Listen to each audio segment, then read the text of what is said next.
लोग पढ़ेंगे कक्षा 7 का पाठ 6। पाठ का नाम है वायु की गतियां। कॉपी में लिखिए वायु की गतियां। वायु की गतियां दिखा है ना जी। आज हम लोग पढ़ेंगे वायु की गतियां। पहले वायु को समझ लो। वायु क्या है? हमारे चारों तरफ गैसों का एक आवरण है। क्या है? आवरण है, जिसे हम हवा बोलते हैं। क्या बोलते हैं? हवा। वो हमारे जीने के लिए बहुत हमारे लिए उपयोगी है। प्राण वायु भी बोलते हैं, क्योंकि उसमें नाइट्रोजन, ऑक्सीजन और विभिन्न प्रकार की गैसें पाई जाती हैं। हम कौन सी गैस लेते हैं सांस में? ऑक्सीजन। कौन सी गैस लेते हैं? ऑक्सीजन। ऑक्सीजन लेते हैं और जब छोड़ते हैं तो कौन सी गैस छोड़ते हैं? Carbon dioxide. मतलब लेते हैं ऑक्सीजन, अंदर जाके जो है वो हमें जीवन दान देती है, और वो जब खराब हो जाती है तो कार्बन डाइऑक्साइड बन जाती है और फिर हमसे निकाल देते हैं ना। तो ये वायु है। अब पृथ्वी हमेशा घूम रही है। पृथ्वी अपने धुरी पर इस तरह से घूम रही है ना। पृथ्वी अपनी धुरी पर घूम रही है और तेजी से घूम रही है, ऐसा नहीं है कि धीरे धीरे घूम रही है। और जब वो घूम रही है तो उसके आसपास, जब पृथ्वी घूम रही है तो उसके आसपास जो है गैसों का आवरण भी घूम रहा है, और वही आवरण जो है वायु है। गैस, विभिन्न जो गैसों का आवरण है वही वायु है। अब इसकी गति पर क्या है? जैसे देखो, हम दौड़ते हैं, मान लो हम पूरब की तरफ दौड़ रहे हैं, तो हमें जो हवा लगेगी, टकराएगी, वो किधर जाएगी? पीछे जाएगी ना। जैसे हम तुम बोल नहीं रहे हो, सीरियस हो। हाँ, थोड़ा सा हंसो। अगर हम इधर दौड़ते हैं तो हवा इधर से आएगी, लगेगा, पीछे भागेगी। इसका मतलब हवा उधर से इधर आ रही है। कभी कभी स्पष्ट दिखता है ना कि हवा किधर से किधर चल रही है। जब हम पेड़ों को देखते हैं तो पता चलता है ना कि हवा इधर से इधर जा रही है, उत्तर से दक्षिण जा रही है, पूरब से पश्चिम जा रही है। पेड़ों को देखकर पता चल जाता है, चल जाता है नहीं? चल जाता है। तो बस वही गति है। हवा किधर से किधर जाती है, इसको आप समझ लीजिए। हवा भी जिधर ज्यादा हवा होती है उधर से जिधर कम हवा होती है उधर जाती है। जैसे यहां पर मान लो, यहां पर ज्यादा हवा है तो वो, और इस स्थान पर कम हवा है, तो इधर से इधर बनेगी ना। ये बात समझ में आ रही है ना कि हवा जो है हमेशा ज्यादा से कम की तरफ जाती है। किधर से किधर जाती है? ज्यादा से कम की तरफ। यानी जहां उच्च वायु दाब है वहां से जहां निम्न वायु दाब होगा वहां पे हवा जाएगी। याद रहेगा ना? अब देखिए, आपके चैप्टर में हवा के प्रकार बताया गया है। हवा मतलब पवन। पवन के कितने प्रकार हैं हम इस पर चर्चा कर लेते हैं। पवन के हेडिंग डाल लीजिए। दिख रहा है नहीं? दिख रहा है। पवन के प्रकार।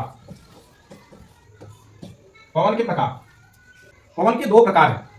पहला है स्थायी पवन, और दूसरा है अस्थायी पवन। दो प्रकार के पवन हैं। पहला स्थायी पवन है और दूसरा अस्थायी पवन है। इसको नोट कर लीजिए। और मैं आपको बता दूं, स्थायी पवन में कौन कौन सी पवनें आती हैं। स्थायी पवनों में 3 पवन हैं। व्यापारिक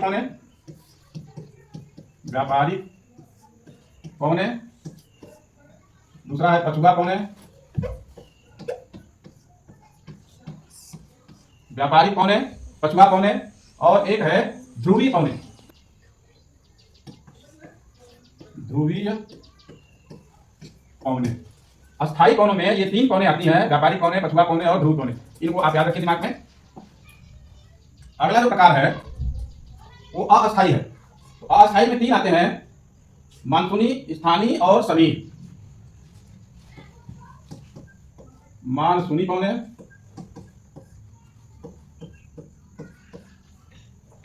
स्थानीय पवनें,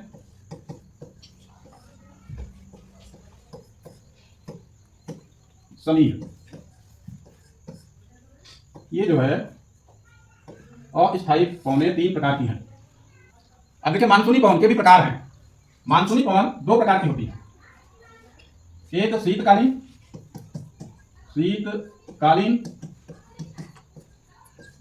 और दूसरी है ग्रीष्मकालीन। मानसूनी पवनें 2 प्रकार की हैं।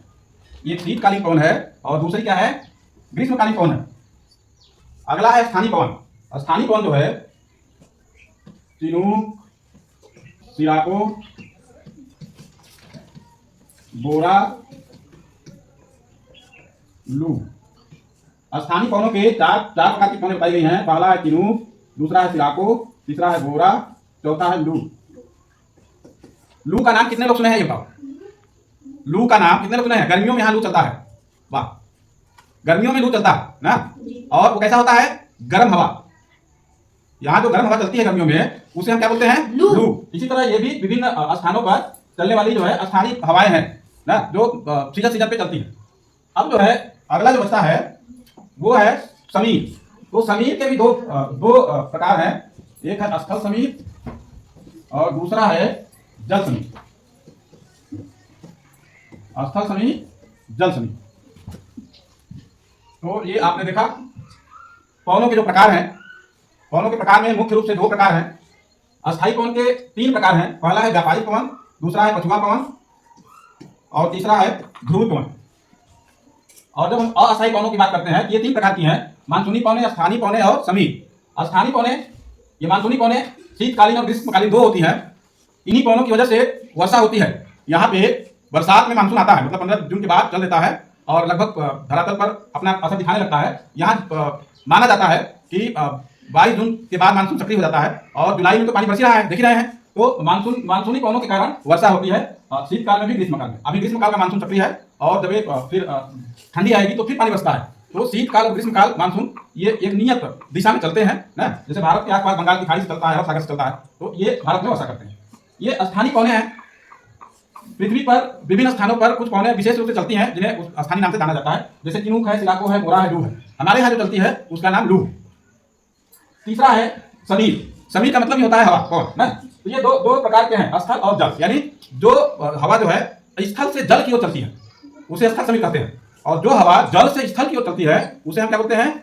जल समीर कहते हैं। यानी जो धरातल से, पृथ्वी से समुद्र की ओर चलती है उसे हम स्थल समीर कहते हैं। जो समुद्र से पृथ्वी की ओर आती है उसे हम क्या बोलते हैं? जल समीर बोलते हैं।